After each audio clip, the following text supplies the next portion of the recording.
My name is not important right now. What matters is what happened to me on the day I thought my life was truly over. Before I begin, let me ask you something.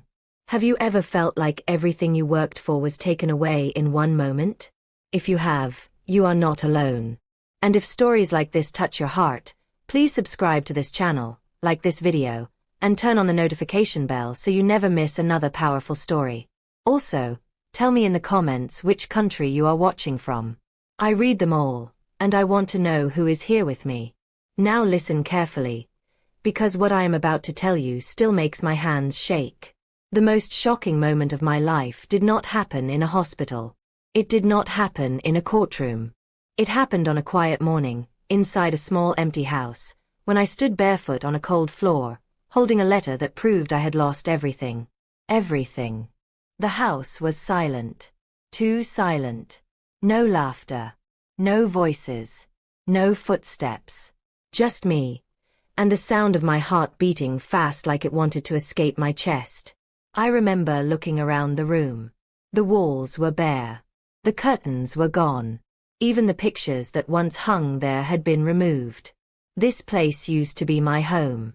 Now it looked like a stranger's house. My knees felt weak. I slowly sat on the floor, still holding the letter. My eyes kept reading the same lines again and again, hoping the words would change. But they did not. That was the moment I whispered to myself, I have lost everything. No money. No family beside me. No place to call home. No one to fight for me. I thought that was the end of my story. But something happened next. Something I never expected. Before I tell you that part, let me take you back, so you can understand how I got here. I was once a woman full of hope. I believed in love. I believed in family. I believed that if you worked hard and stayed kind, life would be kind back to you.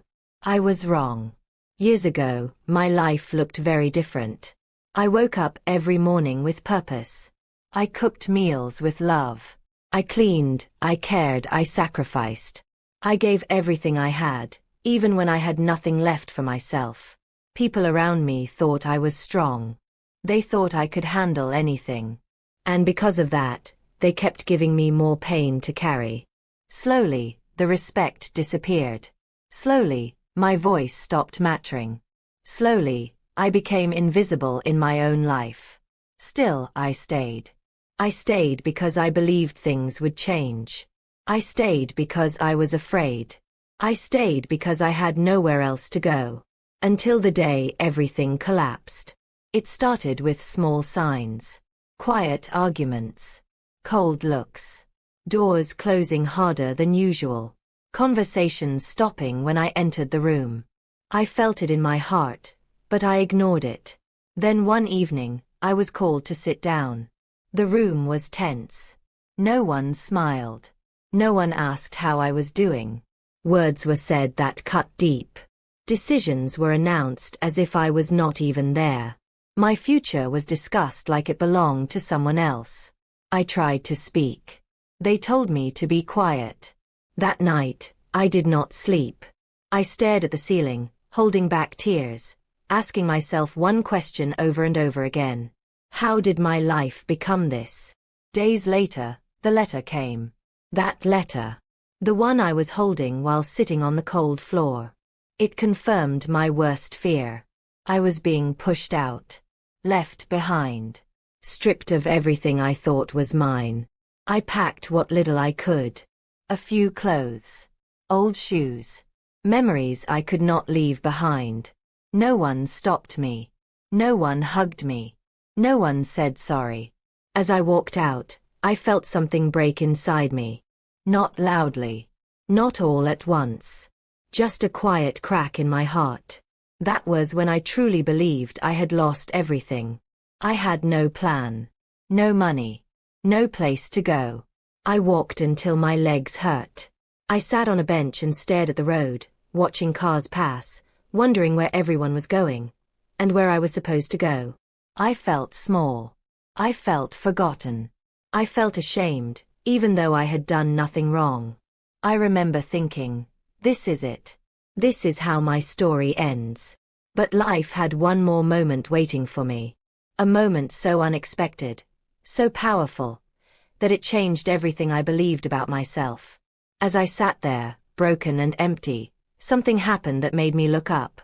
And when I looked up, I saw something that made my heart stop. That moment was the beginning of everything. But I didn't know it yet. And neither did they. I did not want to look up. Whatever was in front of me, I was not ready for it. My heart was already tired. My mind was already full of pain. I thought if I lifted my head and saw nothing, it would break me completely.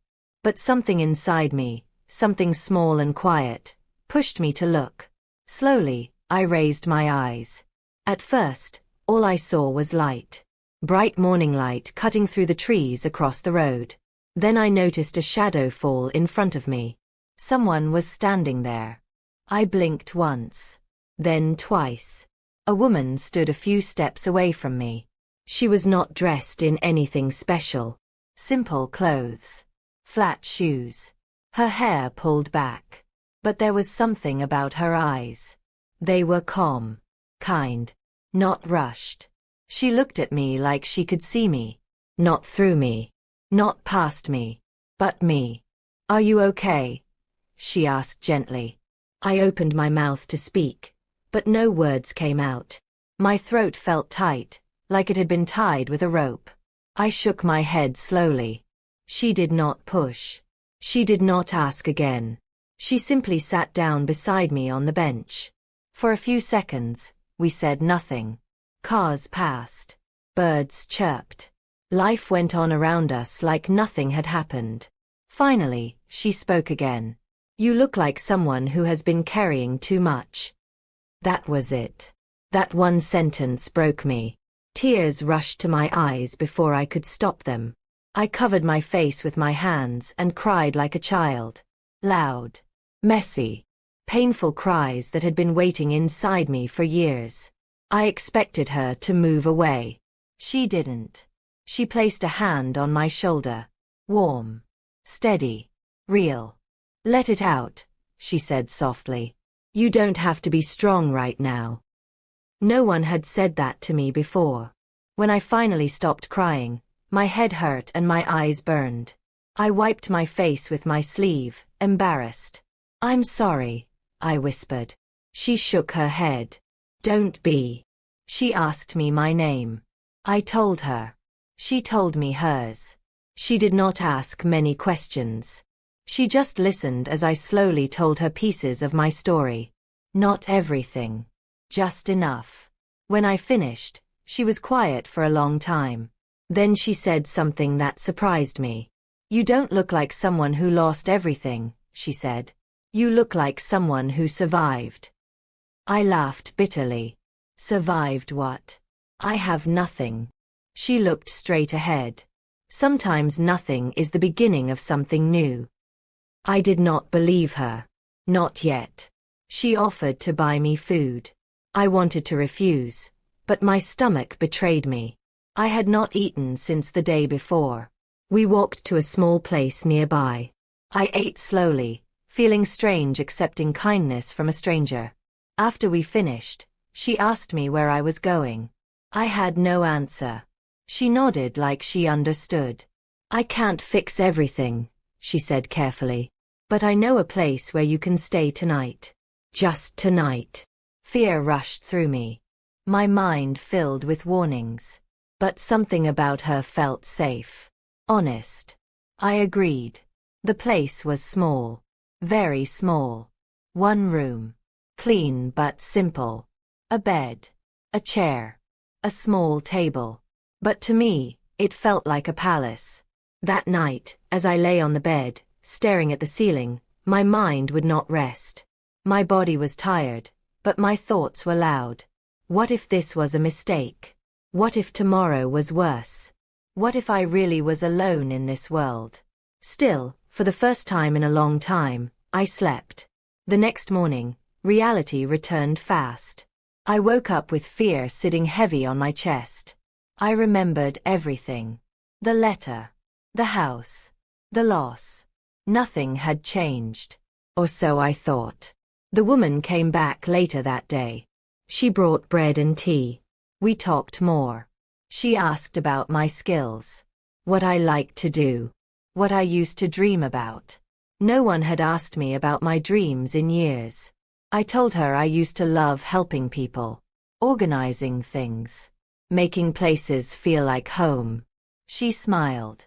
Then maybe you're not as lost as you think. Days passed. One night became two. Two became three. I started helping around the place. Cleaning. Cooking. Small things.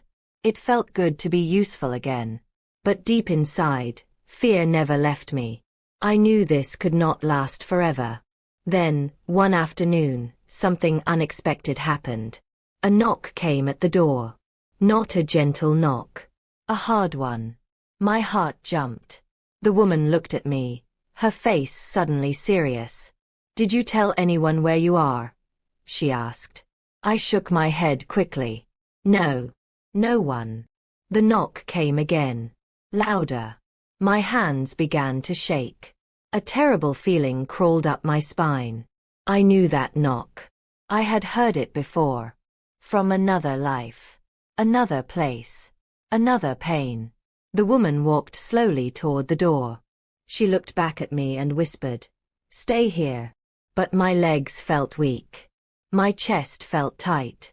Because deep down, I already knew who was standing on the other side. And when the door opened, I saw the face I never wanted to see again. And they were not alone. The moment I saw their face, my whole body froze. It felt like time stopped, but my fear did not. My heart began to pound so hard I thought everyone in the room could hear it. My hands turned cold. My mouth went dry. I had not seen them since the day I walked out with my small bag and broken heart. I told myself I would never see them again. I told myself I was free. I was wrong. They stood at the doorway like they owned the place. Their eyes moved around the room slowly, judging everything. Then their eyes landed on me. That look. I knew it too well. A small smile formed on their face. Not a happy smile. A smile that said, "I found you. So this is where you ran to," they said. The woman beside me stepped forward. Her voice was calm, but firm. "You can't speak to her like that." They laughed. A short, sharp laugh. "And who are you?" "I'm someone who won't let you hurt her," she replied. My knees felt weak. I wanted to disappear. I wanted to hide behind the wall. I wanted to wake up and realize this was a bad dream. But it was real. They took a step inside without being invited. Another person followed them in. Someone I recognized too. Someone who had watched everything happen and said nothing. My chest tightened. "Why are you here?" I finally asked, my voice shaking. They crossed their arms. "You think you can just leave like that? You think you can walk away and start over?" "I didn't take anything," I said quickly. "I just wanted peace." They shook their heads slowly. "You don't get peace. Not after everything." The woman beside me raised her hand. "This conversation is over. You need to leave." They turned to her, eyes cold. "This doesn't concern you." "It concerns me now," she said. "She's under my roof." That made them angry. "You're making a mistake," they warned. "You don't know who she really is." I felt tears burn my eyes. "Please," I whispered. "Just leave me alone." For a moment, no one spoke. The room was heavy with tension. Then they leaned closer to me and said something so quiet only I could hear it. "You can't run forever." My breath caught. They stepped back and smiled again. "We'll talk soon." Then they turned and walked out, slamming the door behind them. The sound echoed through the room like a gunshot. I collapsed onto the chair, shaking. The woman locked the door and came back to me. "Are you okay?" I shook my head. "They found me." She sat beside me. "Who are they?" I took a deep breath. My voice trembled as I spoke. They're the reason I lost everything. That night, I could not sleep. Every sound made me jump. Every shadow scared me. My mind replayed their words over and over. You can't run forever. The next morning, fear followed me like a shadow. I kept looking over my shoulder. I felt like I was being watched. The woman noticed. You're not safe if you keep hiding, she said gently. Whatever this is, you need to face it. I'm scared, I admitted. They have power. They always win. She looked at me closely. You survived them once. That means you're stronger than you think. Later that day, she took me somewhere unexpected. A small office. Plain walls. A desk. 2 chairs. This is where people come when they've been hurt, she said. You don't have to do anything today. Just listen. I sat quietly as others shared their stories. Stories of loss, betrayal, pain, but also stories of courage. For the first time, I realized something. I was not alone. Days passed. I started talking more, sharing more, healing a little at a time. But peace did not last. One evening as I returned to the room, I found something on the bed. An envelope. My name was written on it. My hands shook as I picked it up. I did not want to open it. But I did. Inside was a single piece of paper. And on it were words that made my heart stop. You have one last chance to come back. If you don't, we will make sure you regret it. My vision blurred. Fear wrapped around my chest like a tight rope. They were not done with me. And this time, they were serious. I looked toward the door, wondering if I should run, fight, or finally speak the truth I had been hiding for years. Because the next choice I made would change everything. And I had no idea if I was ready. The paper slipped from my fingers and floated to the floor like it had no weight. But the words on it were heavy. Too heavy. They pressed down on my chest until it hurt to breathe. You have one last chance. I stared at the door for a long time, listening. Every small sound made my heart jump. I felt like they were standing outside, waiting, watching, smiling. I bent down slowly and picked the paper up again. My hands were shaking so badly I could barely fold it. I hid it inside my bag like hiding it could make it disappear. It didn't. That night, I did not sleep at all. I sat on the bed with my back against the wall, my knees pulled close to my chest. My mind kept running in circles. If I went back, I would lose myself again. If I stayed, they promised to hurt me. Either way, I was afraid. When morning came, the woman noticed my red eyes and tired face. You didn't sleep, she said. I shook my head. She poured tea and sat across from me. What happened? I hesitated. My whole life, silence had been my shield. Speaking the truth had always brought trouble. But something inside me was tired of hiding. I took out the paper and slid it across the table. She read it slowly. Her face hardened. This is a threat, she said firmly. I nodded. They've always done this. Words first. Then actions. She looked at me. Why do they think they can control you? I swallowed hard. Because they always have. The words felt strange leaving my mouth. Like I was finally saying something I had never allowed myself to say before. She leaned forward. Tell me everything. From the beginning. So I did. I told her how I gave up my dreams to support others. How my opinions stopped mattering. How I was blamed for things I didn't do. How love slowly turned into control. I told her about the shouting. The silence. The way they made me feel small. The way they convinced me I was nothing without them. By the time I finished, my voice was barely a whisper. She sat quietly for a long moment. Then she said something that shook me. What they did to you is not normal. And it is not your fault. I had heard many words in my life. But never those. Not your fault. Something inside me cracked open. Tears rolled down my face, But this time, they felt different. Lighter. You don't have to go back, she continued. And you don't have to face them alone.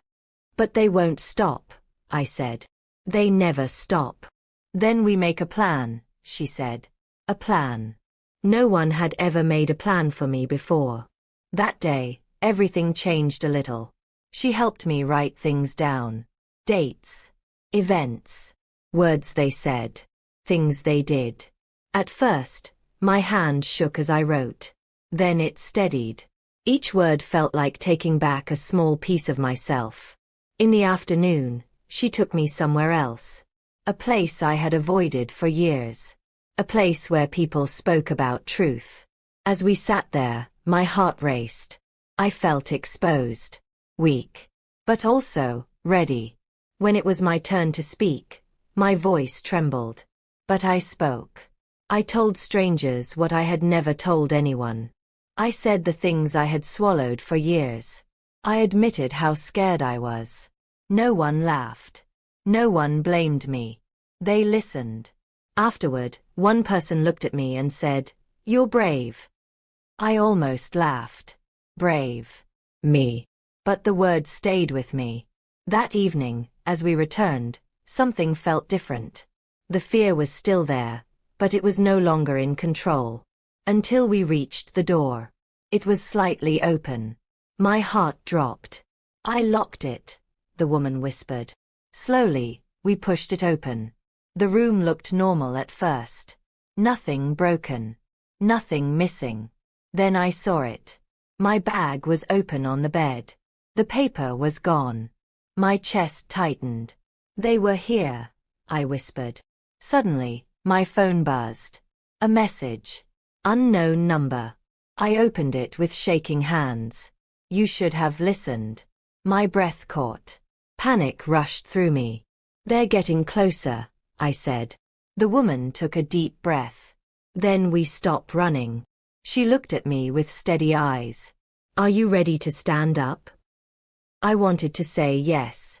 But fear still lived inside me. Before I could answer, another message came through. This one was worse. "Tomorrow. You won't be able to hide." I felt the room spin.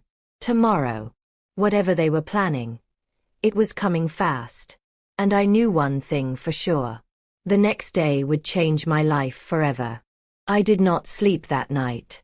Every time I closed my eyes, I saw their faces. Every time I tried to breathe, my chest felt tight, like a heavy stone was sitting on it. The word tomorrow kept repeating in my mind, over and over, like a drum beating inside my head. Tomorrow. When morning finally came, it did not feel like a new day. It felt like a countdown had ended. The woman woke up early. I could hear her moving around, calm and steady, like this was just another day. I wished I could borrow some of her strength. She placed a cup of tea in front of me. "Drink," she said gently. "You'll need it." My hands shook as I held the cup. The tea was warm, but I still felt cold inside. "What if they come here?" I asked quietly. "What if they hurt you because of me?" She looked at me seriously. "Listen to me. You are not a burden. What they are doing is wrong. And wrong things need light. Light." That word stayed with me. After breakfast, she sat across from me with a notebook. "Today, we stop letting fear decide," she said. "Today, you take back your voice." My stomach twisted. "How?" "First," she said, "you tell the truth. All of it. Not to them. To the right people." Fear rushed through me. "If I speak, they'll punish me." She shook her head. "They already are. Silence hasn't protected you." I looked down at my hands. She was right. Silence had only made them stronger. We spent the morning going through everything again. Dates. Messages. Threats. Names. Every detail felt painful to remember, but also powerful. Like putting pieces of a broken mirror back together. At one point, I stopped writing. What if no one believes me? She met my eyes. Then we keep going until someone does. Around midday, My phone buzzed again. Another message. We know where you are. My heart jumped into my throat. I showed her the phone. She did not panic.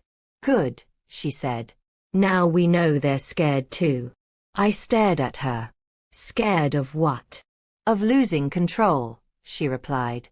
That afternoon, we went out together. Every step felt heavy. I kept looking around, expecting to see them. My body stayed tense, ready to run. The place we went to was quiet. Serious. The kind of place where people spoke carefully.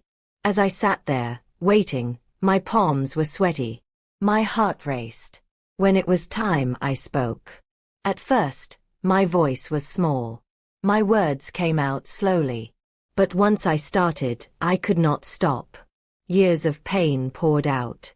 I talked about the control, the threats, the fear, the way they followed me even after I left.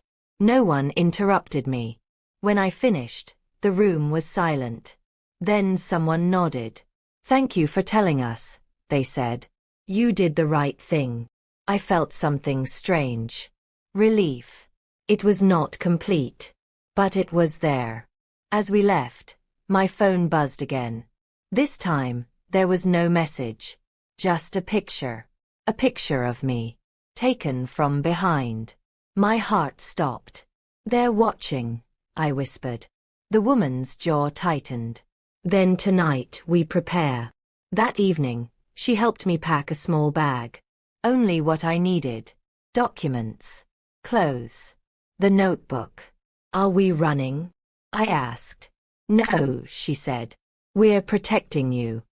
As the sun went down, fear crept back in. The house felt too quiet again. Then came the knock. 3 sharp knocks. My heart slammed against my ribs. The woman stood up slowly. Stay behind me, she whispered. The knocks came again. Louder. Angry. Open the door, a voice shouted. I recognized it. My legs felt weak. My past was standing on the other side of that door.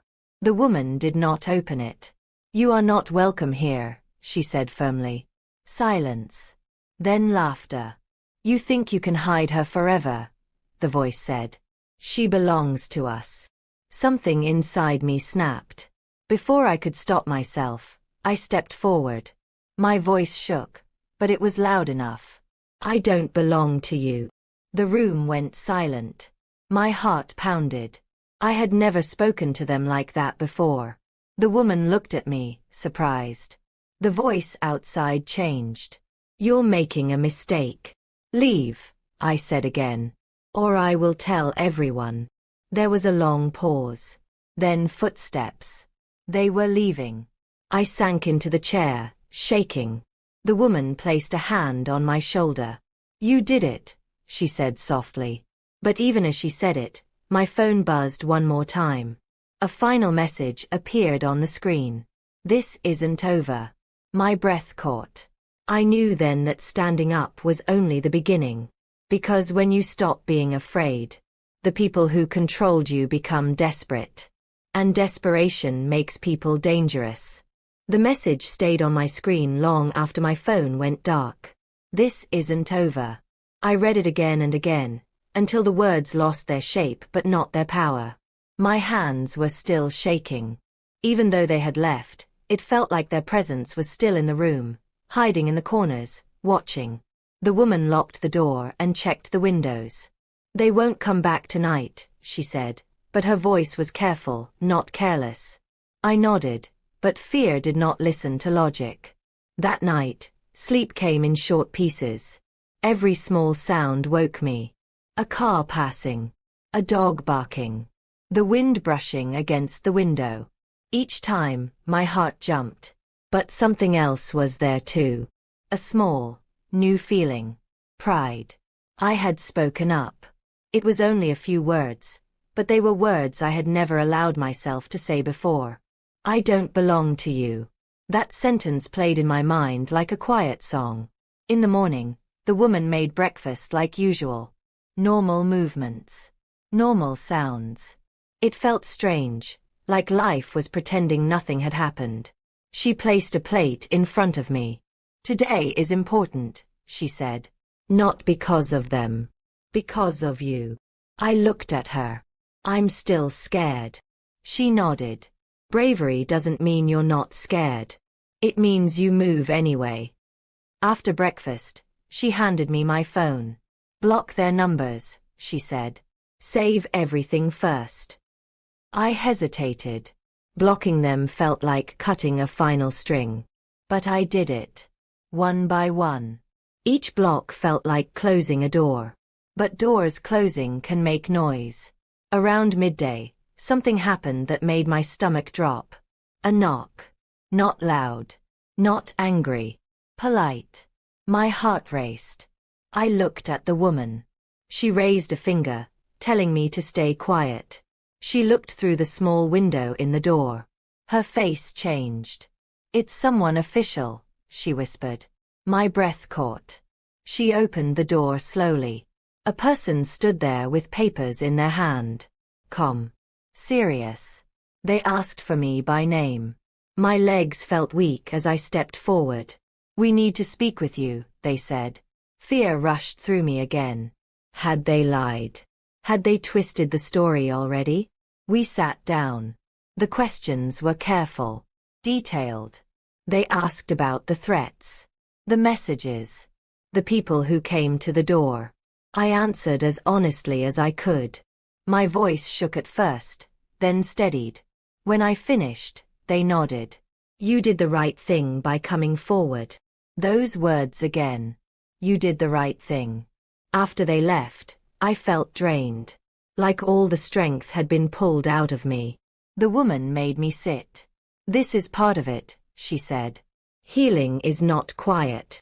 In the afternoon, my phone buzzed. A new number. My heart jumped. I almost ignored it. But I opened it. Why are you doing this? The message read. My chest tightened. I stared at the screen, unsure what to do. The woman looked over my shoulder. You don't have to reply. I nodded. But then another message came. We can fix this. Come back.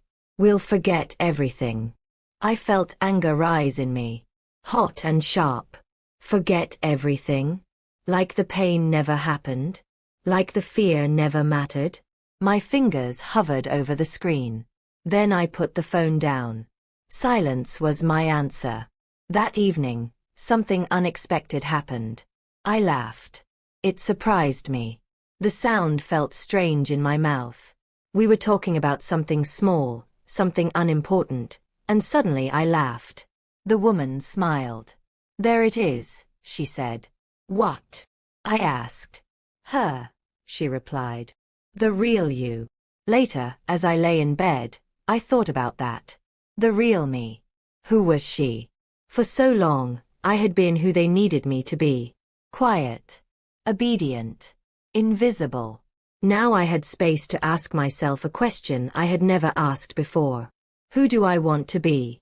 Just as I was drifting to sleep, my phone buzzed again. One final message. From an unknown number. If you don't come back tomorrow, we will tell everyone lies about you. My heart raced. They were changing tactics. Fear tried to crawl back in. But something inside me stood up. Let them talk, I thought. For the first time, I believed that the truth mattered more than their lies. Still, I knew tomorrow would not be easy.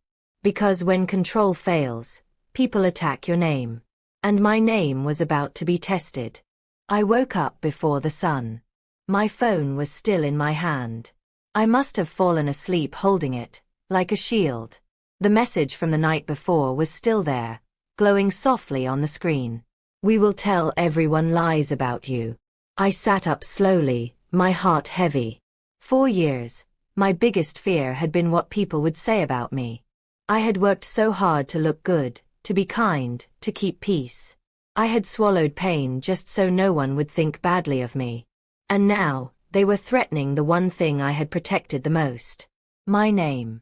The woman noticed my silence during breakfast.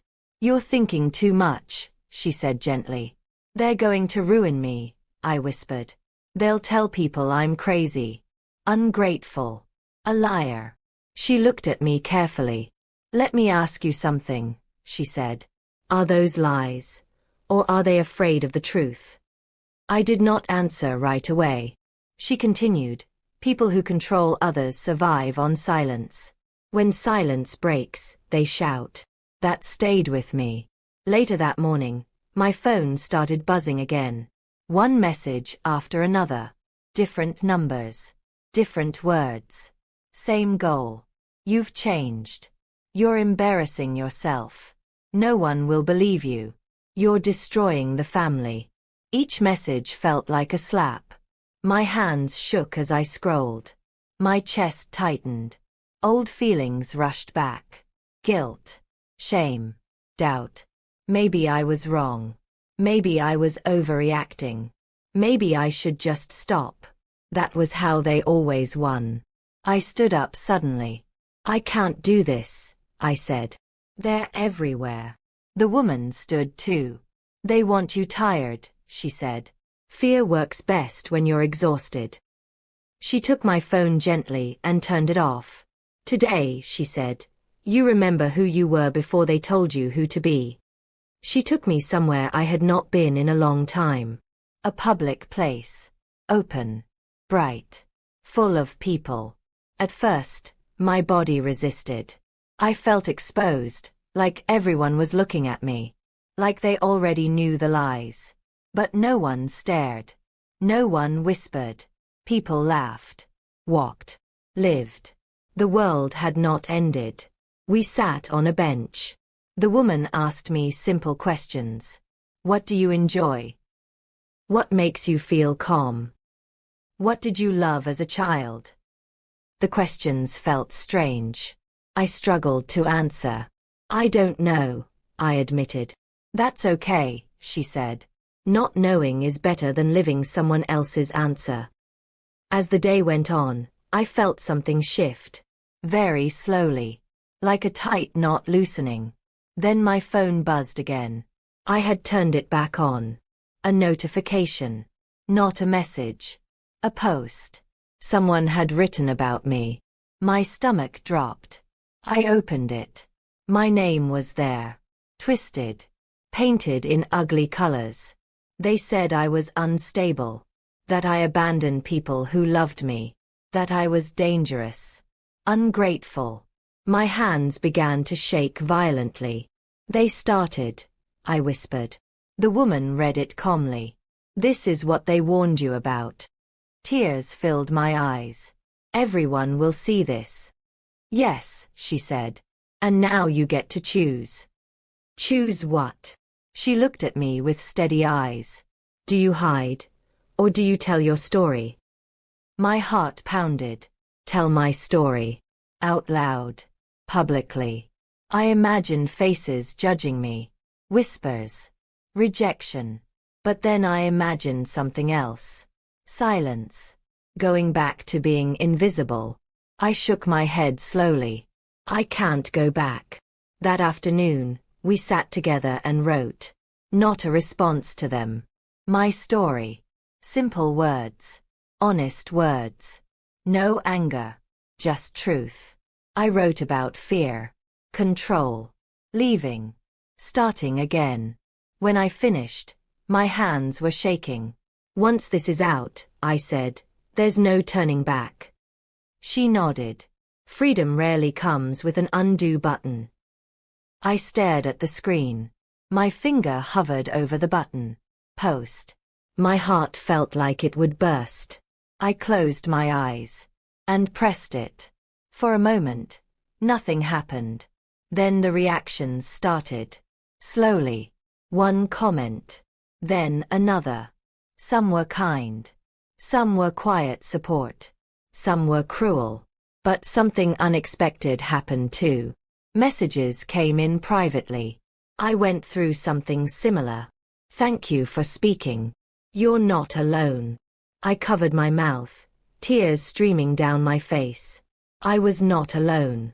That night, my phone rang. A call. From a number I knew too well. My heart raced. The woman looked at me. You don't have to answer. I stared at the screen. Their name. Flashing. Demanding. For years, I had answered every time. This time, I didn't. The phone stopped ringing.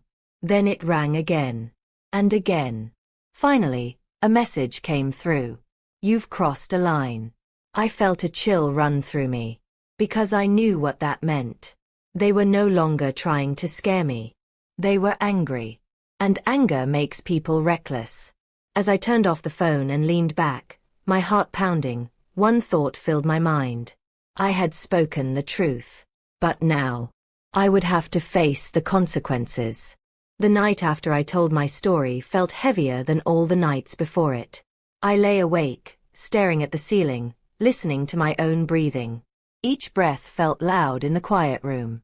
My phone was face down on the table, but I could still feel it, like it was watching me.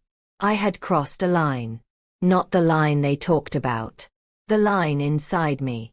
Once you tell the truth out loud, you cannot pretend you don't know it anymore. In the early hours of the morning, my phone buzzed. I jumped. For a moment, I didn't touch it. My heart beat fast, my palms wet. I told myself to breathe. When I finally picked it up, I saw several messages. Not from them. From people I didn't know. I read what you wrote. Thank you for being brave. I thought I was alone until today. Tears filled my eyes again. These tears were not from fear. They were from something new. Connection. But the peace did not last. Later that morning, as the woman and I sat quietly, there was a knock at the door. Not loud. Not angry. Official. My stomach dropped.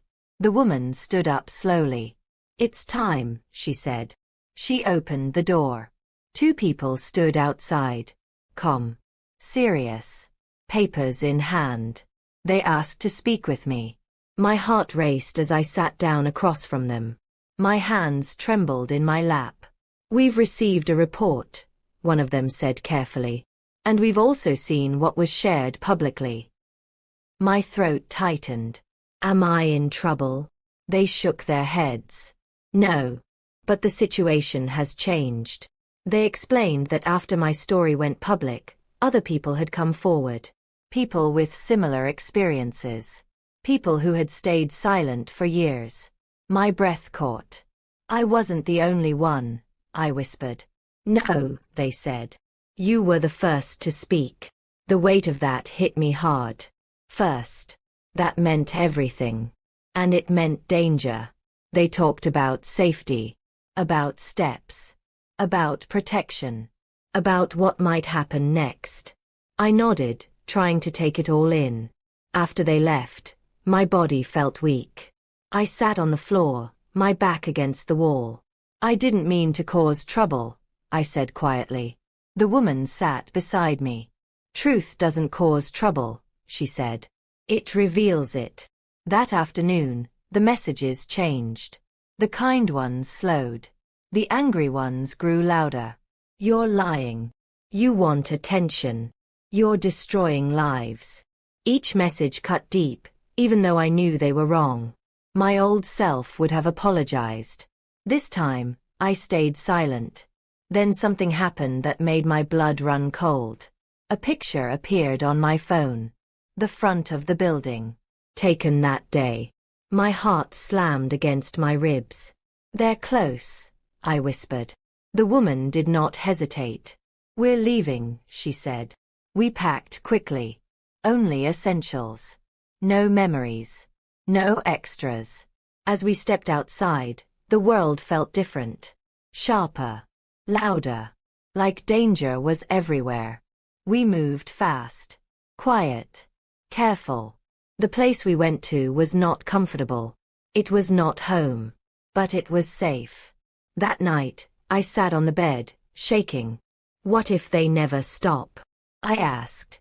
The woman looked at me gently. Then you keep going anyway. Just before midnight, my phone buzzed again. A message. From them. You think you've won. You haven't. I stared at the screen. For the first time, I did not feel fear. I felt anger. A deep, steady anger. You don't get to scare me anymore, I whispered. I blocked the number. Then another message came through. From someone else. A name I didn't recognize. I saw your story, it read. I have proof. My heart stopped. Proof. I sat up straight, my hands shaking again, but for a different reason. What if this changes everything? I whispered. The woman leaned forward. It might. I stared at the screen, my mind racing. Because if what they were offering was real, then tomorrow would not just be about survival. It would be about justice. And justice is something the powerful fear the most. I did not reply to the message right away. I have proof. Those 3 words felt heavier than anything I had read before. My heart beat fast, not from fear this time, but from the weight of what they could mean. Proof meant truth with teeth. Proof meant they could no longer twist the story and walk away clean. Still, I was careful. The woman sat beside me, watching my face. What does it say? She asked. I handed her the phone. She read the message slowly, then looked up. We don't rush this, she said. We verify. I nodded, even though every part of me wanted to know more immediately. I typed back carefully. What kind of proof? Minutes passed. Each second felt long. Then the reply came. Messages. Recordings. Dates. Things they said when they thought no one was listening. My breath caught. That was exactly how they operated. Quiet threats. Soft control. Words meant to leave no marks. My fingers trembled as I typed again. Why are you telling me this? The reply took longer this time. Because when I saw what you wrote, I realized I wasn't crazy. And I'm tired of being scared. I closed my eyes. I knew that feeling. The woman placed a hand on my arm. You're not alone anymore, she said. We agreed to speak carefully. No names. No locations. Just facts. As the conversation continued, my chest tightened with every message. The details matched mine. The patterns. The words. They had done this before. Many times. When morning came, I felt exhausted but alert. Like my body was tired, but my spirit was awake. Later that day, we met in a neutral place. Public. Safe. I watched the door the whole time, my heart racing every time it opened. Then I saw them. Not who I feared. Someone else. They looked nervous. Eyes darting. Hands shaking slightly. They sat across from me and slid a folder across the table. I almost didn't come, they said quietly. I'm glad you did, I replied. Inside the folder were printed messages. Screenshots. Voice recordings written out word for word. My stomach turned as I read them. The same threats. The same control. The same manipulation.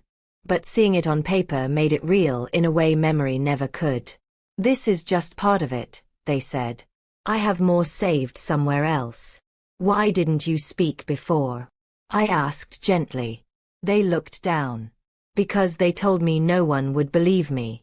And I believed them. My chest ached. That was how they survived. We left separately. Carefully. That evening, something unexpected happened. More messages came in. From different people. Different stories. Same pain. My phone would not stop buzzing.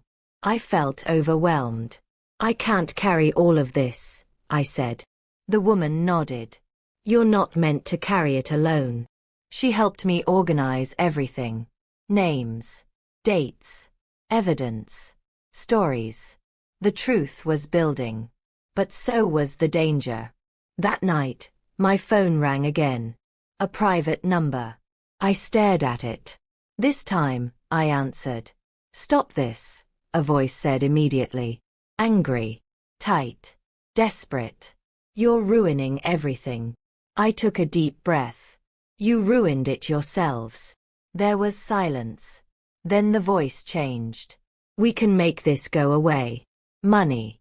Apologies. Anything. My hands shook, but my voice stayed steady. No. You don't understand what you're doing, they hissed. I understand perfectly, I replied. You're scared. The line went dead. I stared at the phone, my heart pounding. The woman looked at me with pride. That was courage, she said. But courage has a price. Later that night, a new post appeared online. Not about me. About them. Someone else had spoken. Publicly. With names. With evidence. My breath caught as I read it. They were losing control. And when control slips, people panic. I felt it deep in my bones. Tomorrow would be the day everything exploded. And once it did, there would be no hiding for anyone. The morning came with a strange kind of silence. Not the calm silence of peace, but the heavy silence that comes before a storm. I woke up with my heart already racing, like my body knew something big was about to happen before my mind did. My phone was quiet. That alone scared me. 4 days, it had been buzzing non-stop. Messages, threats, support, anger, fear. Now a nothing. I sat up slowly, listening. The room felt still. Too still. The woman noticed my expression as soon as I stepped out. The quiet doesn't mean it's over, she said. It usually means things are moving somewhere else. I nodded. My stomach felt tight. We spent the morning preparing, even though we didn't know exactly for what. Papers were checked again. Messages saved in more than one place. Phones charged. Bags ready. I felt like I was standing on the edge of something huge, something that could either crush me or finally set me free. Around midday, my phone buzzed. One notification. Then another. Then many. I opened the first one. Someone had shared the post from the night before. Then another person shared it. Then another. Names were being mentioned. Screenshots posted. Stories added. The truth was spreading faster than anyone expected. My hands shook as I scrolled. My name was there too, but this time, it was not alone. It was surrounded by other voices. Other survivors. Other stories. I felt dizzy. It's happening, I whispered. The woman leaned over my shoulder. Yes, she said quietly. And this is the part where they lose control. As if on cue, my phone rang. This time, it wasn't a private number. It was someone official. We need to speak with you today, they said. Things have escalated. My heart pounded. Am I in trouble? No, they replied. But your safety matters. After the call ended, I sat down heavily. My legs felt weak.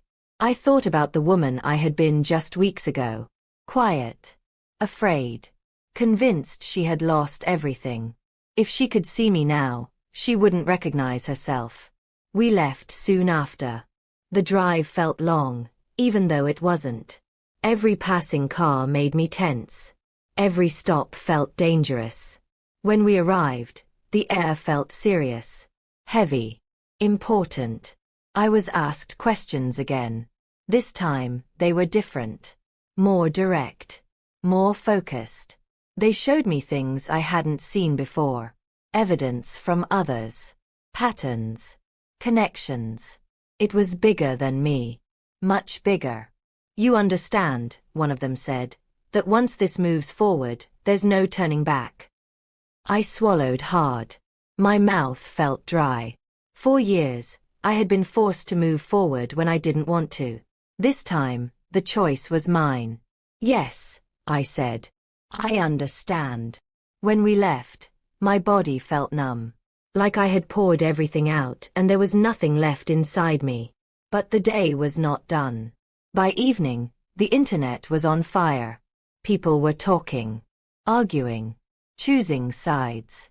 Some defended them fiercely. Others demanded answers. My phone buzzed again. A message. From them. Not angry this time. Begging. Please. We can talk. You don't have to do this. I stared at the screen for a long time. I thought about the nights I cried alone. The fear. The control. The silence. I typed one sentence. I already did this. You just didn't listen. I blocked the number. My hands were steady. That surprised me. Later that night, exhaustion finally hit me. I sat on the bed, staring at the wall, my mind replaying everything. I don't know what happens next, I said softly. The woman sat beside me. No one ever does, she replied. But look at you. I looked down at my hands. They were no longer shaking. I really thought I had lost everything, I said. My home. My name. My future. She smiled gently. Sometimes losing everything is what makes room for what was never allowed to grow. I lay back and closed my eyes. For the first time in a long time, I did not feel like I was running. I didn't know how this would end. I didn't know who would walk away clean and who wouldn't. But I knew one thing with certainty. I had found something I didn't even know I was missing. My voice. And once you find that, nothing can ever truly take everything from you again. The night after everything exploded, I finally slept. Not the light, broken sleep filled with fear and sudden waking. This sleep was deep. Quiet. The kind that comes when your body believes, maybe for the first time, that it is safe. When I woke up, sunlight filled the room.